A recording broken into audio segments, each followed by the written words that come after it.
प्रतिष्ठा, मान, सम्मान भला किसे नहीं पसंद है। और यही सम्मान पाने के लिए विश्व भर में प्रत्येक 4 साल में होती है ओलंपिक की खेल प्रतियोगिता, जहां विश्व भर से खिलाड़ी अपने देश का झंडा सबसे ऊंचा लहराने का सपना लेकर आते हैं। 2024 पेरिस ओलंपिक की शुरुआत हो चुकी है, जहां विश्व भर के खिलाड़ियों का उत्साह और मेहनत भी देखने को मिल रहा है। पर सवाल ये उठता है कि इन सब की शुरुआत हुई कैसे?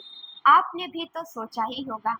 तो चलिए ले चलते हैं 776 ईसा पूर्व ओलंपिक में, जहां इसकी शुरुआत हुई थी 600 फीट की दौड़ से। वहीं बात करें ओलंपिक समिति के गठन का, तो ये 1894 में हुआ था। इतना तो शायद आप भी जानते होंगे, पर जो आप नहीं जानते होंगे वो है फ्रिज और फ्रांस के बीच का संबंध। ये फ्रिज क्या है? इसे पेरिस ओलंपिक खेलों में तो देखा ही होगा आपने, जो कि एक लाल रंग की त्रिकोण टोपी जैसा दिखता है। ये कोई आम टोपी नहीं, बल्कि फ्रांस की स्वतंत्रता की निशानी है, उसका इतिहास है। पर वो कैसे? दरअसल ये कहानी है फ्रांस की स्वतंत्रता की।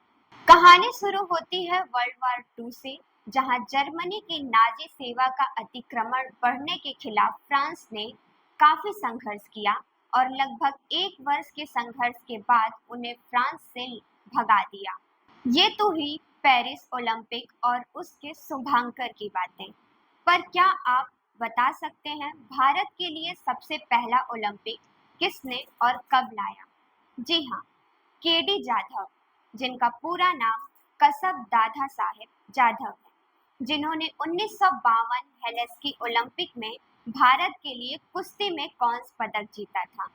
पर महिलाओं में हमें थोड़ा कम संघर्ष करना पड़ा और 2000 में सिडनी ओलंपिक में कर्णवा मल्लेश्वरी ने भारत में वेट लिफ्टिंग में कांस्य पदक लाया।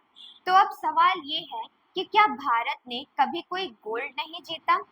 2008 में बीजिंग ओलंपिक में अभिनव बिंद्रा ने भारत के लिए 10 मीटर पिस्टल शूटिंग में पहला गोल्ड लाए और 2020 में नीरज चोपड़ा ने 87.58 मीटर लंबा भाला फेंक टोक्यो ओलंपिक में भारत का झंडा गाड़ दिया।